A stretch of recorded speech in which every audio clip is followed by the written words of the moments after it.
अधिकार अधिनियम 2006 में लाने का काम किया, चाहे 2009 में शिक्षा का अधिकार लेकर के आए, 2013 में भूमि अधिग्रहण कानून और 2013 में खाद्य सुरक्षा गारंटी अधिनियम। ये ऐसे कानून थे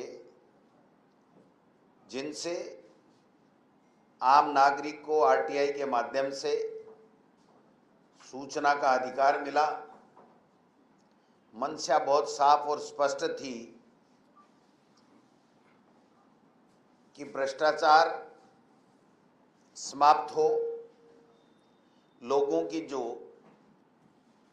चाहे वो छात्रवृत्ति हो, चाहे बजट की बात हो, सब चीज़ों में पारदर्शिता रहे और लोगों की बुनियादी आवश्यकताएं की पूर्ति बराबर हो। इसके लिए आज के दिन सूचना का अधिकार कानून लेकर के आए। सार्वजनिक प्राधिकरणों के पास मौजूदा जो जानकारी है वो आम लोगों तक कैसे पहुंचे या उन सूचनाओं तक हमारी पहुंच कैसे रहे, इसके लिए राइट टू एजुकेशन कानून बना। समय पे राशन, किए गए कार्य का भुगतान, बकाया पेंशनें इत्यादि अनेकों जो समस्याएं थी उसकी समाधान के लिए ये कानून बहुत महत्वपूर्ण साबित हुआ।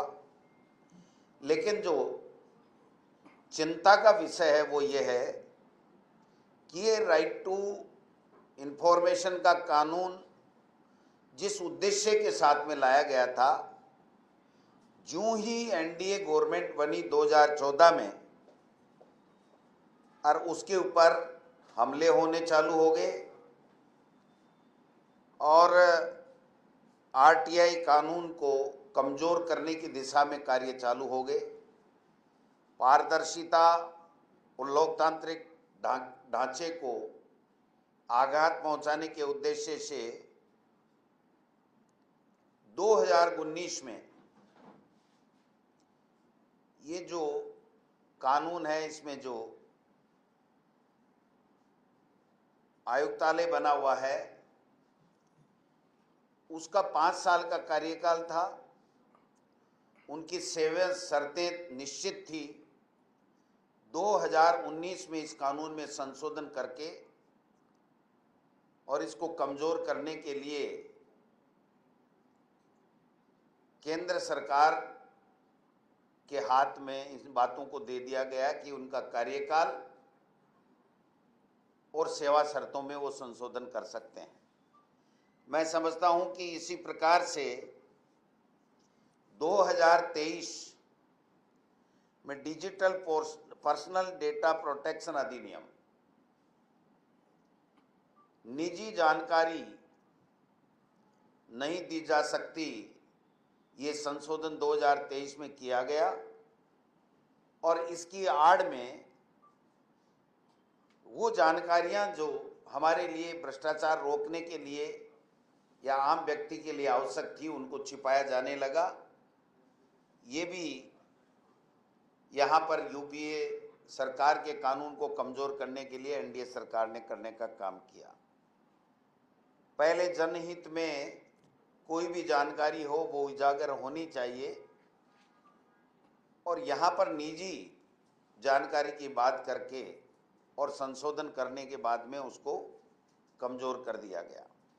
देश के प्रधानमंत्री की डिग्री आप देख सकते हैं कि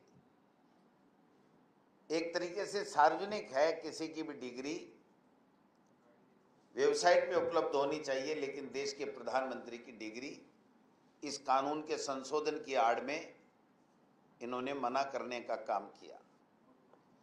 महत्वपूर्ण जानकारी, चाहे वो एमपी लेट की बात हो, मनरेगा की फर्जी मस्ट्रोल की बात हो, फर्जी लाभार्थी की बात हो, एस+ राजनीतिक फंडिंग की बात हो, तमाम जानकारियां नहीं उजागर करनी पड़े, इसलिए इस कानून में 2023 में संशोधन कर दिया गया। केंद्रीय और राज्य सूचना आयोग पर हमले किए गए। जब हमारी यूपी की सरकार थी तो सभी पद भरे हुए थे, लेकिन एनडीए की सरकार आने के बाद में 11 पद स्वीकृत हैं केंद्रीय सूचना आयोग में, केवल 2 पे काम हो रहे हैं। और सितंबर से तो मुख्य सूचना आयुक्त का पद भी खाली पड़ा है, उसके ऊपर भी काम नहीं हो रहे हैं। माननीय उच्चतम न्यायालय में विभिन्न लोगों के द्वारा याचिकाएं दी गई। उदाहरण के दिए सुप्रीम कोर्ट में अंजलि भारद्वाज की याचिकाएं, जिसमें केंद्र व राज्यों को नियुक्तियां समयबद्ध करें और पारदर्शिता बनाने के निर्देश दिए गए, लेकिन आज तक उसकी पालना नहीं की गई। लंबित मामले और डेटा की अनुपलब्धता बताते हुए जून 2024 में 29 आयोगों में लंबित प्रकरण, अपील आदि 4,05,000 अपीलें हैं। 2019 की तुलना में ये दोगुनी है। इसी प्रकार नवंबर 2024 में केंद्रीय सूचना आयोग में 23,000 से ज़्यादा अपीलें लंबित है। नए पदों पे नियुक्तियां की जा रही हैं, न उन प्रकरणों को सुना जा रहा है, न सुप्रीम कोर्ट के निर्देशों की पालना हो रही है, और व्यक्तियों पर जो आरटीआई लगाने वाले लोग हैं उनके ऊपर हमले हो रहे हैं, उनकी हत्याएं की जा रही हैं। भोपाल के कार्यकर्ता पर्यावरणविद शैला मसूद, अवैध खनन की बात की, आरटीआई लगाई, गोली मार करके हत्या कर दी गई। सतीश सेठी, भूमि घोटाला, हत्या कर दी गई। सीबीआई जांच में रियल एस्टेट के माफियाओं का नाम उजागर हुआ। और तो और विसल ब्लोअर्स प्रोटेक्शन एक्ट, जो यूपीए सरकार के समय पारित हुआ था, आज की तारीख तक 11 साल बाद में भी उसकी पालना वो लागू नहीं किया गया, उसके नियम नहीं बनाए गए। जबकि अमेरिका और यूरोपीय संघ में इसको महत्वपूर्ण माना गया है, वहाँ पर कानून बने हुए हैं, लेकिन हमारे देश के प्रधानमंत्री जी न खाऊंगा न खाने दूंगा जुमले देते हैं, विदेशों में घूमते हैं। आज आरटीआई जो 2005 में जो कानून बना था, उसके बाद में आपने देखा होगा कि ये संशोधन करने के उपरांत देश के प्रधानमंत्री जी पीएम केयर फंड में क्या पैसा आ रहा है, कहाँ पैसा खर्च कर रहे हैं, कोई जानकारी नहीं। कोविड के दौरान कितने लोग मरे, निजी और गोपनीय जानकारी के नाम से ये सूचना नहीं दी जा रही है। और आप देख सकते हो कि जो इलेक्ट्रोल बॉन्ड सुप्रीम कोर्ट के चेतावनी के बाद में सूचना दी गई, उसकी सूचना भी नहीं दी गई। कहने का मतलब यही है कि इस कानून को जिस उद्देश्य से लाया गया था, जिस ईमानदारी के साथ में सूचनाएं लोगों तक पहुंचे और उसका लाभ आम जनता को, देश की जनता को मिले, भ्रष्टाचार कम हो, इसको बार बार चोट पहुंचा करके कमजोर करने का काम किया है। और आज तो ये हो गया, अगर किसी ने कोई सूचना मांग ली तो उसके खिलाफ ईडी, इनकम टैक्स, सीबीआई आ जाएगी। झूठे मुकदमे दर्ज हो जाएंगे और जेलों में बंद कर दिए जाएंगे। तो आज ये जो बड़ी बड़ी बातें करते थे देश में 2014 में कि न खाऊंगा न खाने दूंगा, भ्रष्टाचार समाप्त करूंगा, किसानों की आमदनी दोगुनी करूंगा, ये सब बातें हवा हवाई हो गई हैं। जो पारदर्शिता और लोकतंत्र को मजबूत करने वाला और जनता के लिए लाभकारी कानून बनाया गया था 2005 में, सूचना का अधिकार, उसको दिन प्रतिदिन कमजोर करके उसको पंगु बनाया जा रहा है, जिससे ये भ्रष्टाचार का बड़ा खेल खेलते रहें और कोई उनके खिलाफ आवाज़ नहीं उठाए। ये बात हम सब लोग आज यहाँ पर कर रहे हैं। जूली साहब नेता प्रतिपक्ष हमारे बीच में हैं, ये भी अपनी बात रखेंगे और उसके बाद में अगर आपकी इससे संबंधित कोई बात होगी तो हम सवाल का जवाब भी लेंगे। आज 20 साल पूरे होने के बाद में हम लोग मांग कर रहे हैं, वो मांग मैं आपको बता देता हूं। आज की प्रेस कॉन्फ्रेंस के माध्यम से हमारी मांगे हैं कि 2019 में जो संशोधन किया गया था कि 5 साल का कार्यकाल होगा, सेवा शर्तें सुरक्षित होंगी, उसको जो केंद्र के हाथ में दे दिया गया उसको वापस किया जाए। डीपीडीपी अधिनियम के तहत धारा 43(3) की समीक्षा और संशोधन किए जाएं, जो आरटीआई के जनहित उद्देश्य को कमजोर करती हैं।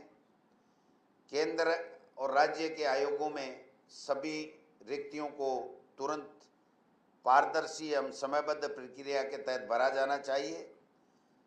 आयोग के लिए कार्य निष्पादन मानक तय किए जाएं और निपटान दर की सार्वजनिक रिपोर्ट अनिवार्य की जाए। विसल ब्लोअर प्रोटेक्शन अधिनियम को पूर्ण रूप से लागू किया जाए। उपयोगकर्ताओं और विसल ब्लोअर्स को सशक्त सुरक्षा प्रदान किया जाए और आयोगों में विविधता सुनिश्चित की जाए। पत्रकारों, कार्यकर्ताओं, शिक्षाविदों, महिला प्रतिनिधियों को इसमें शामिल किया जाए। ये हमारी आधुनिक भारत में ये हमारी मांग रहेगी कि केंद्र की सरकार इसके ऊपर काम करे। आप सब लोग पधारे, आपका धन्यवाद। मैं श्री टीकाराम जूली जी से आग्रह करूंगा कि वो भी अपनी बात इस संबंध में कहें। आप सबका स्वागत। सम्माननीय अध्यक्ष जी, स्वर्णिम जी, जैसा अध्यक्ष जी ने कहा, आरटीआई का जो कानून था वो पारदर्शिता लाने के लिए था, लोगों को जानकारी मिल सके, सरकारी योजनाओं का जो पैसा खर्च हो रहा है वो किन जगह जा रहा है, सही जगह खर्च हो रहा है, नहीं हो रहा है। और अध्यक्ष जी और मैं दोनों पंचायती राज से आए हैं। बहुत अधिक पैसा पंचायतों में जाता है, लोगों को पता ही नहीं रहता कि ग्राम पंचायत में मेरा पैसा कहाँ पे आया है, कहाँ खर्च हुआ है। तो ये सब एक इस प्रकार का हथियार जनता को दिया हमारी सरकार ने, और मैं समझता हूँ इसकी शुरुआत 2005 के अंदर आदरणीय मनमोहन सिंह जी ने शुरू की, और सोनिया गांधी जी उस समय हमारी यूपीए की चेयरपर्सन थी, उनका ये पूरा श्रेय जाता है। इसकी शुरुआत उससे पहले राजस्थान में हो गई थी। राजस्थान में सबसे पहले आरटीआई की जो डिमांड की थी वो भैरव सिंह जी ने की थी, और उस समय हमारी सरकार ने 2002 में आने के बाद में इसकी एक नींव रखी। और जब हमारी सरकार केंद्र के अंदर आई तब एक बहुत मजबूत सशक्त कानून इस देश के हर नागरिक को देने का काम हमारी कांग्रेस सरकार ने किया। और मैं समझता हूं, इसका छोटा सा उदाहरण मैं देना चाहूँगा। अभी विधानसभा के अंदर कैमरे लगे, हमने जानकारी मांगी, इन लोगों ने जानकारी नहीं दी, लेकिन हमने आरटीआई लगाई, उसको भी इन लोगों ने रोकने का काम किया। लेकिन आरटीआई के माध्यम से वो जानकारी हमें मिली। बहुत ही जल्दी आप सब लोगों को बुला के वो जानकारी मैं साझा करूंगा। लेकिन वो जानकारी ऐसी है, अगर आरटीआई नहीं होती हमें वो जानकारी नहीं मिलती, किस प्रकार के जो घोटाले ये लोग कर रहे हैं। और हमारे जो आरोप हैं उनके अंदर जो सच्चाई है वो बिना आरटीआई के उजागर नहीं हो पाती। तो ये एक हथियार, जब आप ये समझ सकते हो हम जैसे लोगों को मिला है, तो आम पब्लिक के लिए तो कितना मजबूत हथियार है। इसको कमजोर करने की साजिश केंद्र सरकार कर रही है। सबसे पहला तो पीएम केयर फंड है, अध्यक्ष जी ने जैसे बताया कि पीएम केयर फंड में कहां से पैसा आएगा, कहां जाएगा, ये नहीं बताया जाएगा। क्यों भाई, जनता का पैसा है, देश का पैसा है, पता लगना चाहिए। फिर आप अलग अलग पर्सनल डेटा का नाम लेकर आप अलग अलग रूप से इसको कमजोर करना चाहते हैं आरटीआई को, ताकि लोगों तक जानकारी नहीं जाए। तो आपकी मंशा क्या है? आप तो बहुत पारदर्शिता की बात करते हैं ना कि भ्रष्टाचार खत्म करेंगे, तो भ्रष्टाचार कैसे खत्म करोगे जब आप आरटीआई लगाने में ही आपको दिक्कत है। हमारी सरकार ने तो ये प्रावधान किया कि बीपीएल व्यक्ति भी आरटीआई लगा सकता है, उससे पैसे भी नहीं लिए जाएंगे, ये प्रावधान इसके अंदर है। लेकिन धीरे धीरे मोदी सरकार जो है, केंद्र सरकार जो है, इसको कमज़ोर करना चाहती है। वो कमज़ोर नहीं होना चाहिए। अगर हम स्वस्थ लोकतंत्र देना चाहते हैं तो जनता को और अधिकार हमको देने चाहिए। और आरटीआई का जो अधिकार है, मैं समझता हूँ बड़े बड़े घोटाले इन अधिकारों की वजह से खुले हैं। बड़े बड़े काम जो है इस आरटीआई की वजह से सही भी हुए हैं कि लोग आरटीआई लगा के हमारा पता लग जाएगा कि हमने क्या किया है। तो ये जो डर जो पैदा हुआ है, इससे बड़े बड़े घोटाले खुले हैं। वो बहुत ही महत्वपूर्ण कदम हमारी कांग्रेस सरकार का रहा है। और यहाँ ऐतिहासिक रूप से RTI, RTE, MNREGA, right to food जैसे कानून इस देश के अंदर हम लोगों ने बनाए, जिसका फायदा आज पूरे देश को मिल रहा है। यही बात कहना चाहूँगा। मेरा मीडिया के माध्यम से सरकार से निवेदन है, केंद्र सरकार से, कि आरटीआई को मजबूत करें, इसको कमजोर नहीं करें, लोगों को अधिकार दें ताकि पारदर्शिता बनी रहे। धन्यवाद। व्यवस्थाओं के चलते कई मौतें हुई है हाल ही में, कानून व्यवस्था के हालात सब देख रहे हैं। राजधानी हो या पूरे प्रदेश में कांग्रेस द्वारा उस तरह से डिफेंस के तौर पर अभी तक कोई बयानबाजी के अलावा आंदोलन के तौर पर खड़ा नहीं किया गया, जिस तरह से बीजेपी विपक्ष में होते हुए करती थी।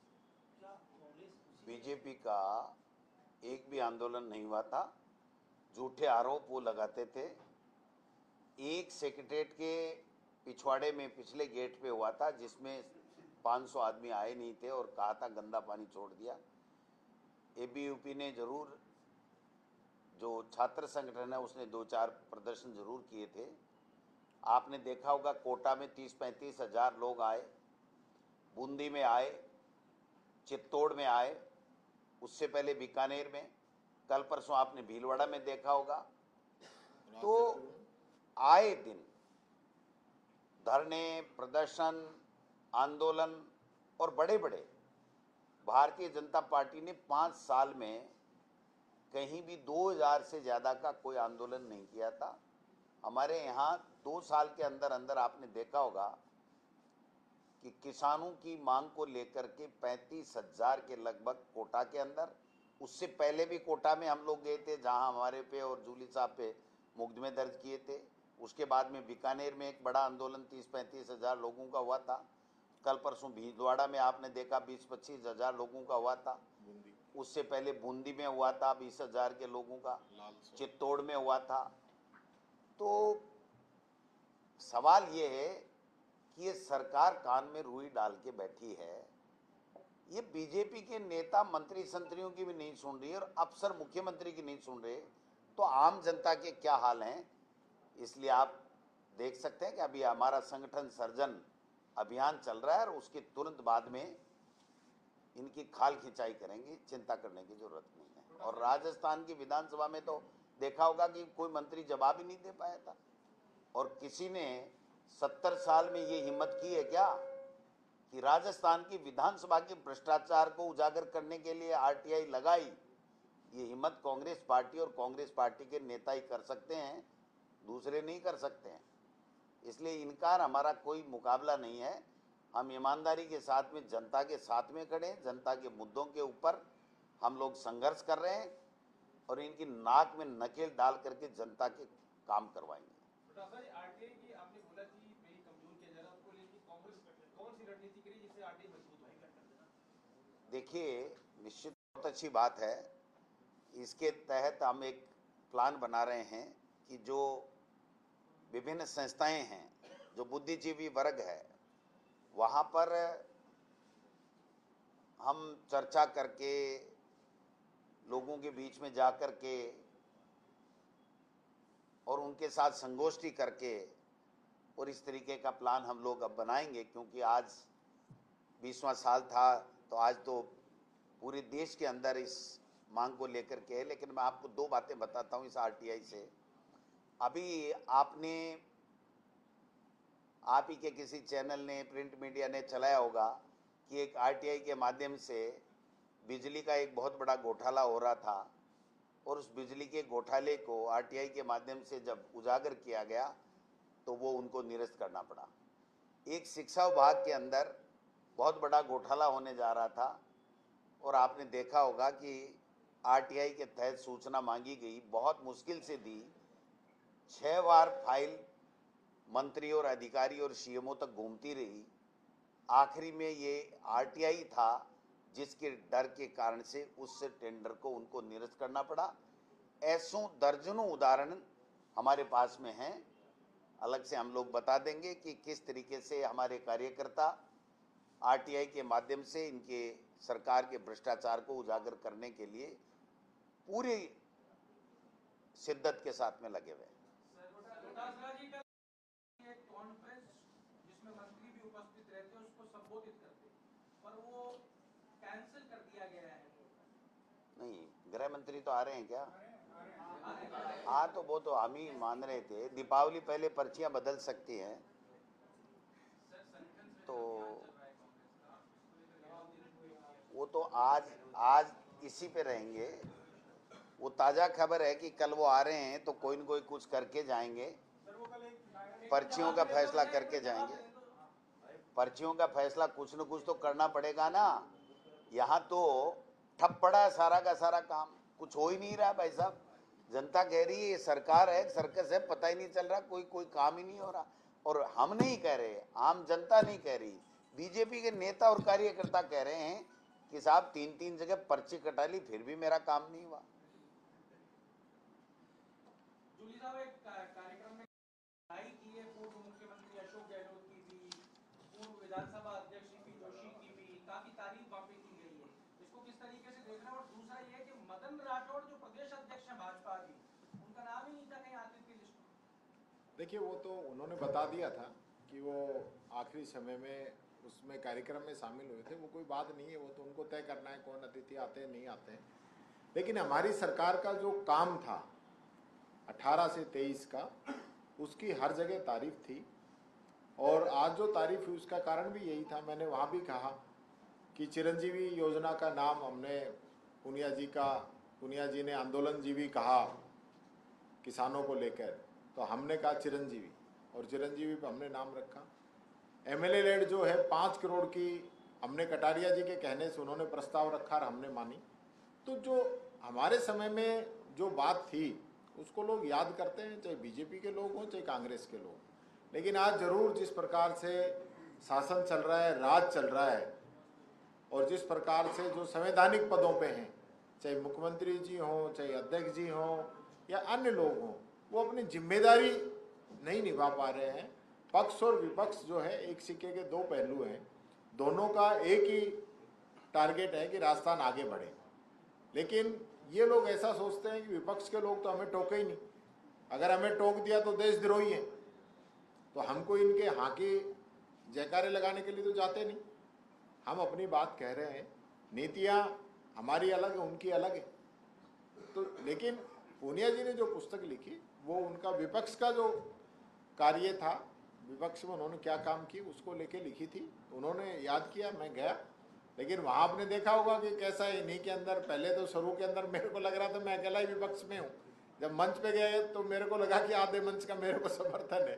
सांप सीढ़ी का खेल वहाँ चल रहा था, जो बहुत जल्दी आप लोगों के सामने आ जाएगा कि कौन सांप था, किसने कब किसको निगला। और वहाँ पे तो दिक्कत ये हो गई कि भाई ये तो मामला ही जो है बढ़ता जा रहा है, क्योंकि एक पर्सनल प्रोग्राम था, इसलिए फिर भी उसको हसीनुमा माहौल के अंदर सब लोगों ने उसको समाप्त किया। अगर वो वैसा कोई प्रोग्राम होता तो आप लोगों को और कई न्यूज़ मिल जाती। सांप सीढ़ी आपने कहा, लेकिन राजेंद्र राठौड़ ने भी को भी सांप ने डसा और उनको खुद को भी डसा जब वो सत्ता के शीर्ष पे पहुंचने वाले थे। और उन्होंने ये भी कहा कि पूनिया ने तो अब किताब लिखना शुरू कर दिया, मैं भी अगली किताब छापने वाला हूँ। इसको कैसे? मदन राठौड़ जी ने भी कह दिया कि मेरे को भी सांप ने डसा। तो मैंने तो वहां भी कहा था कि भाई ये विधानसभा का पटल होता तो मैं पक्का पूछता कौन सांप है, किसने डसा है, पर चूंकि वो गरिमामयी प्रोग्राम था तो मैं उस सांप का नाम नहीं जानना चाह रहा था। लेकिन ये सांप सीढ़ी का खेल आप समझ रहे हो बीजेपी में कौन किसको डस रहा है। वहाँ एक बात और आई कि हवाई नेता बनाए जा रहे हैं जिनकी वजह से लोकतांत्रिक मूल्यों का ह्रास हो रहा है, खत्म हो रहे हैं।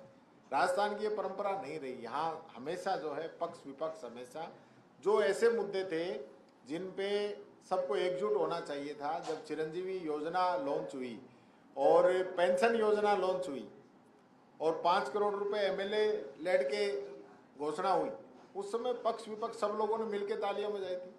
जब जिलों की घोषणा हुई तो मैंने देखा था विपक्ष के लोग भी हमारी सरकार को धन्यवाद दे रहे थे। तो ऐसा नहीं है, पक्ष विपक्ष अगर अच्छे काम होते हैं तो उसमें एकजुट नजर भी आते हैं। लेकिन यहाँ तो ये सरकार काम ही ऐसे कर रही है जो कि आप सब लोग जानते हैं क्या हालात इस सरकार की है। प्रोफेसर जी, बिहार चुनाव को लेकर पूछे गए सवाल पर मदन राठौड़ जी से भी अशोक गहलोत जी जहाँ जाते हैं।